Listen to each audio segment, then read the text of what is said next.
நம்ம தான் பணம் போடுறோமே, கடைசி தம்பி சும்மா தான் இருக்கான், அவனை வச்சு இந்த படத்தை எடுத்துருவோம் அப்படின்னு ஆரம்பிச்சு அப்புறம் எதுக்கு ஒரு டைரக்டருக்கு வெட்டியா ஒரு சம்பளம் கொடுத்துக்கிட்டு நம்மளே டைரக்ட் பண்ணிடுவோமே அப்படின்னு இறங்கி பெரும்பாலான படங்களை உப்புமா படங்கள் ஆக்கிடுறாங்க. ஆமாம். இப்போ இதில் வந்து சில தரமான படங்கள் வந்து இந்த புதுமுக போஸ்டர்களோட வரும்போது எதுக்குடா நம்ம போவோமே அப்படின்ட்டு வீட்லேயே இருந்துடுறாங்க ரொம்ப பேர். நீங்களும் அப்படி தான் இருந்துட்டீங்க இந்த நாள். ஆனால் நாங்கள் 2 பேரும் போனோம். நீங்கள் தீதும் நன்றும்னு ஒரு படம், நீங்கள் வரியை மட்டும் வச்சுக்கிட்டு நான் வரலன்ட்டீங்க. நன்றுங்கிறத எடுத்துக்கிட்டு நாங்கள் போனால் நிஜமாகவே வந்து ஒரு தரமான படமாக இருந்துச்சு. பொதுவாக அந்த புதியவர்கள் வரும்போது நமக்கு ஒரு டவுட்டோட பார்ப்போம்ல, அந்த டவுட்லாம் இல்லாமல் ரொம்ப அழகாக கான்ஃபிடென்ட்டாக ஒரு நல்ல படமாக கொடுத்துருக்குறாங்க. மகிழ்ச்சி. ஆமாம், அதை வந்து ராக்போர்ட் முருகானந்தம் வெளியிடுறாரு. ஆமாம், அதனால் ஒரு புது இளைஞர் கூட்டம் ஒரு புது சிந்தனையோடு வந்திருக்கு. அவங்கள வரவேற்புமே. நிச்சயமா நல்ல படம் போது மக்களும் வந்து வரவேற்பாங்க. சந்தேகமே. படம் தியேட்டருக்கு வரும்போது நீங்க மறக்காம போய் பார்த்துங்க. ஓகே. இல்ல நல்ல படத்தை வந்து நமக்கு மட்டும் இல்ல மக்களுக்கே நம்ம சிபாரிசு பண்ணலாமே. அது சரி. இல்ல இன்னொன்னு கேட்டா புதிய திறமைகள் இங்க வந்து குவியணும். அதுதான் ரொம்ப முக்கியமான விஷயம். முன்னணி நடிகைகள் அவங்க வந்து எவ்வளவு படங்கள் நடிச்சிருந்தாலும் இப்பவுமே ஏதாவது படத்துல நடிச்சுக்கிட்டு இருந்தா சக நடிகள் ஏதாவது பெர்ஃபார்மன்ஸ் பண்ணும்போது கொஞ்சம் கோபம் வரத்தான் செய்யும் போல் இருக்குது. ஒருவேளை அதுதான் முதல் படம் நினைக்கிறாங்களோ என்னமோ. ஓ அதனாலயா? இல்ல பொதுவா எல்லாருமே சொல்லுவாங்க 100 படத்தில் நடிச்சதுக்கு அப்புறமா நான் ஒவ்வொரு படத்தையும் என்னுடைய முதல் படம் மாதிரி தான் நினைக்கிறேன் அப்படின்னு சொல்லுவாங்க. அப்படி நினைச்சிட்டாங்களோ. தொழில போட்டி இருக்கலாம், பொறாமை இருக்க கூடாதுமாங்க. அதுதான் நீங்க சொல்ல வரீங்க. அது என்ன சொல்ல வரேன்னா, அந்த காத்து வாக்குல 2 காதல் படத்தோட ஷூட்டிங் சென்னையில போயிட்டு இருக்குது. சரி. அதுல வந்து ஹீரோயின்கள் யாருன்னு தெரியும், நயன்தாரா சமந்தா. ஹீரோயின்கள் வேற சொல்லிட்டேன், நடிகைகள் யாருன்னு தெரியும், கதாநாயகி நடிகைகள். அவங்க 2 பேரோட போர்ஷனையும் எடுத்துட்டு இருக்கிறார் விக்னேஷ் சிவன். பாத்தீங்கன்னா சமந்தாவோட போர்ஷன் வந்து அவங்க நடிச்சு முடிச்ச உடனே ஸ்பாட்ல உள்ளவங்களை அப்படி கை தட்டுறாங்க. யூனிட்டே கை தட்டுறாங்க. ஆமா, என்னமா பண்றாங்க பெர்ஃபார்மன்ஸ், அடடா என்ன ஆர்டிஸ்ட் அப்படின்னு. சரி. பார்த்தா பக்கத்துல இன்னொரு குரல் தான், சைலண்ட், ஏன் இவ்வளவு சத்தம் போடுறீங்க அப்படின்னு. அது நயன்தாரா குரலா இருக்க போகுது. எப்படிங்க கரெக்டா சொல்றீங்க? இல்ல நீ கொடுத்த லீடெல்லாம் பார்த்தா அப்படிதான் நினைக்க தோணுது. விக்னேஷ் சிவன்லாம் நினைக்கிறேன், அவர் தானே டைரக்டர். ஆக்சுவலி அவர் தானே சொல்லணும். அவருக்கே இவங்க தானமா டைரக்டர், அதனால அவருக்கு உதவி இருப்பாங்க. கணவர் குரல் வந்து கெட்டு போயிடக்கூடாது. அவர் சைலன்ஸ்னு கத்துனா அவருக்கு தொண்டை கட்டிடும், அதனால நம்ம கத்துவோன்னு கத்திருப்பாங்கப்பா. இல்லைங்க, ஸ்பாட்ல வந்து ஒரு நடிகை வந்து நல்லா நடிக்கும் போது அங்க இருக்கிறவங்க அதை பார்த்து கைத்தட்டி ஆரவாரம் பண்றது சகஜம் தானே. அது நிறைய ஷூட்டிங்ல நடக்கும். அது ஏன் சைலண்ட் இவங்க சொல்லணும்? அதான் முதல்ல நீ சொன்ன கதை தான். ஒருவேளை இப்படியெல்லாம் நடக்கும்னு தெரிஞ்சுதான் ஆரம்பத்திலேயே சமந்தா இந்த படத்துல நடிக்கிறதுக்கு தயங்கினாங்க. பயங்கர பல காரணங்கள் சொல்லி எல்லாம் அவாய்ட் பண்ணாங்க. உச்சகட்டமா கன்சீவ் ஆயிட்டேன்னு சொல்லி அவாய்ட் பண்ணதாவெல்லாம் நமக்கு செய்திகள் வந்தது. ஒருவேளை இதையெல்லாம் நினைச்சுதான் பண்ணாங்க போல இருக்கு. ஆனா விதி ஆகி விட்டது. படமா வெளியில வந்த பிறகுதான் அவங்க என்னங்கறத பாத்துக்கணும். அது வரைக்கும் உத்தரவாதம் இல்ல. ஷூட்டிங் ஸ்பாட்ல இப்படி நடக்குது அப்படின்னா அப்புறம் ஃபைனல் ஃபுட்டேஜ்ல என்ன ஆகும்னு தெரியலங்க. ஓகே. போற போக்க பார்த்தா காடன்ங்கிற தலைப்பை கடன் மாத்துறதுக்கு கூட வாய்ப்புகள் இருக்கு. காடனுக்கு கடனுக்கு வித்தியாசம் இருக்குங்க. இல்லைங்க, ஒரு அளவுக்கு மீறி விலை சொல்லும் போது அந்த படத்தை யார் வாங்குவாங்கன்னு ஒரு கேள்வி இருக்கு இல்லையா? இப்ப இந்த படம் வந்து ராணா நடிச்சிருக்கிறாரு, பிரபு சாலமன் டைரக்ட் பண்ணி, விஷ்ணு விஷாலும் அதுல இருக்காரு. ஸோ இதெல்லாம் வச்சு ஒரு பெரிய எதிர்பார்ப்பு உண்டாக்கிட்டு இருக்காங்க. இப்ப தமிழ்நாடு தியேட்டர்கள் வந்து அந்த படத்துக்கு சிலர் விலை கேட்கும்போது 27 கோடி ரூபா கொடுங்கன்னு கேட்குறாங்க. 27 கோடி? ஆமா. அதுல விஷ்ணு விஷால் தான் நடிச்சிருக்காரு. இல்லைங்க, பாகுபலியில நடிச்ச ராணா நடிச்சிருக்கிறாரு. பாகுபலியெல்லாம் மறந்து பல வருஷம் ஆச்சுங்க மக்கள்லாம். இல்ல பாகுபலி பட்ஜெட்டா நினைச்சிட்டு விலை கேட்கறாங்களே என்னவோ தெரியல. சரி. ஒரு முணுமுணுப்பு இருக்கு கோடம்பாக்கத்துல. நல்ல படம்னு சொல்றாங்க. சில காட்சிகள்லாம் பார்க்கும்போது நல்லாவே இருக்கு. ஆனா வந்து இவ்வளவு விலை சொன்னா அது எப்படி போகுங்கிற மாதிரிலாம் முணுமுணுத்துட்டு இருக்காங்க. இது பரவாயில்ல. இதே பிரச்சனை சுல்தான் படத்துக்கும் இருக்கு. அது என்ன? ஸோ அந்த படத்தினுடைய தமிழ்நாடு தியேட்டர்கள் பார்த்தீங்கன்னா ஒரு பெரிய விலை சொல்றாங்களாம். ஆனா தயாரிப்பாளர் வந்து தான் ஓன் ரிலீஸ்ங்கிறது தெளிவா இருக்காரு. அதே நேரம் இந்த வியாபாரிகள் சும்மா இருக்க மாட்டாங்கல்ல, அடடா இந்த படம் ஓடும் நம்ம மோதி பார்ப்போம்னு போவாங்கல்ல, அப்படி போகும்போது வந்து தயாரிப்பாளர் ஒரு விலை சொல்றாராம். அதான் அது இதே மாதிரிதான் பெரிய விலையா இருக்கு. எல்லாருமே மிரள்றாங்க. ஆனா அதுக்கு ஒரு லாஜிக் சொல்றாராம். இல்லங்க இந்த படத்துல டெய்லி மினிமம் ஒரு 500 ஜூனியர் ஆர்டிஸ்ட யூஸ் பண்ணிருக்கோம். இது மாதிரி திண்டுக்கல்லே பாத்தீங்கன்னா ஒரு 55 நாள் ஷூட்டிங் அப்படின்னா எவ்வளவு செலவாயிருக்கு பாத்துங்கிற மாதிரிலாம் சொல்றாங்களா. இதை வந்து ஒரு மீடியேட்டர் தான் என்கிட்ட சொன்னாரு. இந்த மாதிரிலாம் சொன்னாங்க சார் அப்படின்ட்டு. நான் உடனே சிரிச்சிட்டேன். நம்ம படத்தோட 55 கோடி பட்ஜெட் இருக்கலாம், அது வேற ஏதாவது செலவு இருக்கலாம், அதுக்கு எதாவது ஜூனியர் ஆர்டிஸ்டை பயன்படுத்தினாலதான் இவ்வளவு செலவுங்கிறதெல்லாம் காமெடியா இல்லையா அப்படின்னு. இப்படிலாம் சொல்லிட்டு இருக்காங்க.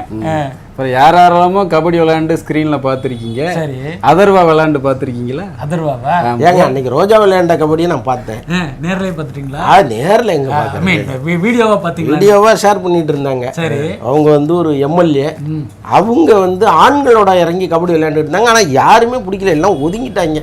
ஓஹோ, எதுக்கு வந்து ஆண்களோட ஒரு பெண் கபடி விளையாடும் போது நிச்சயமா ஆண்கள் தள்ளி தான் நிற்பாங்க. அதுக்கப்புறம் அவங்க எம்எல்ஏ வேற, எல்லாத்துக்கும் மேல அதிரடி எம்எல்ஏ வேற. அந்த அடிங்கிறதுக்கு அப்பாஸ்டபி போட்டுங்க. நிறைய தெலுங்கு படம் பார்த்துருக்கேன். சரிங்க, அதர்வா விளையாடுறத பத்தி சொல்ல வந்தா நீங்க ரோஜாவை உள்ள கொண்டு வந்துட்டீங்க. அதர்வா கபடியை விட ரோஜா கபடி தான் இன்ட்ரெஸ்டா இருக்கும். சொல்லுங்க, மேற்கொண்டு இந்த படம் இன்ட்ரெஸ்டா இருக்கும். அப்படியா? ஏன்னா அந்த படத்துல ராஜ்கிரண் நடிக்கிறாரு. ஓஹோ, அவருமா கபடி விளையாடுறாரு? என்னன்னா சர்க்குணம் இருக்கிறாருல, ஆமா, அவர் வந்து ராஜ்கிரண் அதர்வா 2 பேரை வச்சு ஒரு படம் புதுசா பண்ண போறாரு. சரி, லைக்கா தான் வந்து தயாரிக்க போறாங்க. படத்தோட கதை வந்து கபடியை மையப்படுத்தி இருக்க போகுது. டைட்டில் வந்து பொத்தேரின்னு வச்சிருக்கிறாரு. பொத்தேரியா? ஆமா, ஏதோ ஊர் பேர் மாதிரி இருக்குப்பா. இருக்கட்டும், அந்த ஊர்ல அது விளையாடுவாங்க போல் இருக்குது. கபடி தான் தமிழ்நாடு முழுக்க விளையாடுவாங்களே. ஆனா எதுக்கு பொத்தேரின்னு வச்சாருந்தாலும் அதுக்கு ஏதாவது ஒரு காரணம் இருக்கும். அது சர்க்குண படம்னா ரொம்ப இயல்பா இருக்கும், லைவா இருக்கும். கண்டிப்பா, இதுக்கும் ஒரு காரணம் இருக்கும்.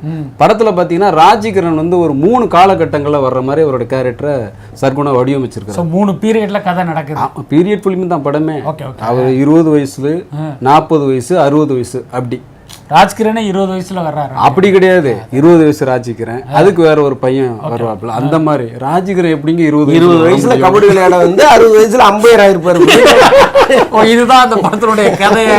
படம் ரெடி ஆகிட்டு இருக்குது. ஆமா, அது லைக்கா பண்றாங்க.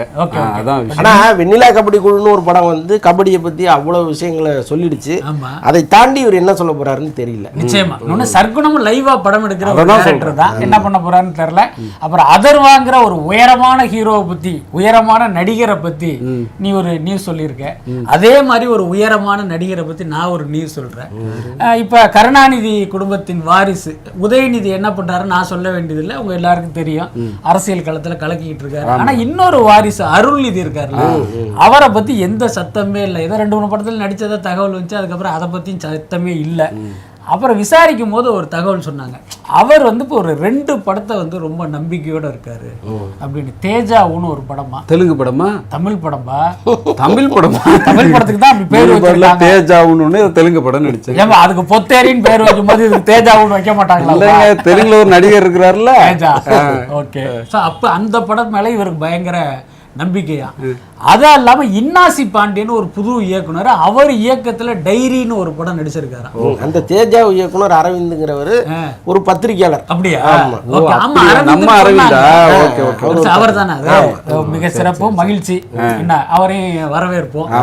இப்ப என்னன்னா இந்த இன்னாசி பாண்டியன் யாரு அப்படின்னு விசாரிச்சா ஈரம் அறிவழகன், அஜய் ஞானமுத்துட்டு எல்லாம் ஒர்க் பண்ண வரான். என்ன சொல்ல போனா அவங்களுடைய ஐடியா பேங்கே இவர் தாங்கிற மாதிரிலாம் ரொம்ப பெருமையா சொல்றாங்க. அந்த டைரி படத்துல ஒரு மினிமமா ஒரு 1000 ஷாட்டுக்கு வந்து சிஜி இருக்கான். படம் வந்து பிரமாதமா இருக்கான். அருள்நிதி என்ன சொல்றாருன்னா, இந்த படங்களுக்கு அப்புறமா தான் நீ ஃப்ரெஷ்ஷாவே படம் ஒத்துக்குவேன்.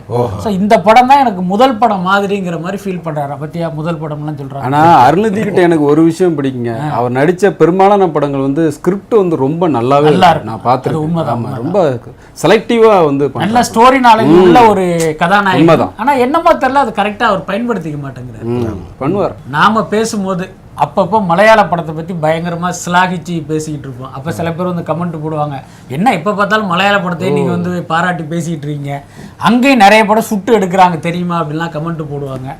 உண்மையிலேயே அப்படி ஒரு சம்பவம் நடந்து போச்சு. இப்போ சமீபத்தில் நெட்ஃப்ளிக்ஸில் வந்து லவ்னு ஒரு மலையாள படம் வந்திருக்கு. நல்லாவும் இருக்குது அந்த படம். பார்த்தா அது இங்கே உள்ள ஒரு டைரக்டருடைய கதையை அவங்க சுட்டிருக்காங்க. என்னன்னா அந்த ஸ்ரீராம் பத்மநாபன்னு ஒரு டைரக்டர் இந்த டூன்னு ஒரு படம் பண்ணாரு. அவர் பார்த்தீங்கன்னா 2016 ருசி கண்ட பூனைன்னு ஒரு ஷார்ட் ஃபிலிம் பண்ணியிருக்காரு. அது பார்த்தீங்கன்னா பயங்கர வியூஸ்லாம் போயிருக்கு. பார்த்தா அந்த ஷார்ட் ஃபிலிமை அப்படியே சுட்டு லவ் படத்தை எடுத்திருக்காங்களா. இப்போ என்ன பண்ண முடியும்? ஷார்ட் ஃபிலிம் வச்சுட்டு எங்க போய் பஞ்சாயத்து பண்ண முடியும்?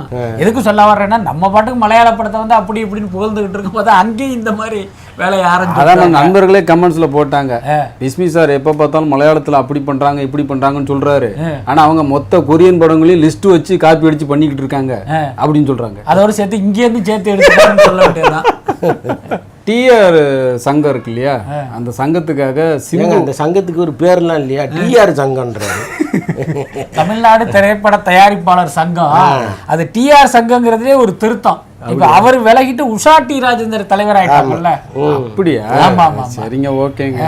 எதோ தெரியாம சொல்லிட்டாங்கிறாரு, சொல்லுங்க. ஆமா ஆமா, அந்த சங்கத்துக்காக சிம்பு வந்து ஒரு படம் நடிச்சு கொடுக்கறதா வந்து நியூஸ் எல்லாம் வந்துச்சு. இரு இந்த நேரத்தில் ஒரு ஃப்ளாஷ்பேக் சொல்லியிருந்தேன். இப்போ அந்த தமிழ்நாடு திரைப்பட தயாரிப்பாளர் சங்கம் வேற என்ன பேர்ல அந்த சங்கம் இருந்தாலும் வந்து இண்டஸ்ட்ரியில வந்து அந்த டிஆர் சங்கம்னு தான் சொல்லுவாங்க இல்ல.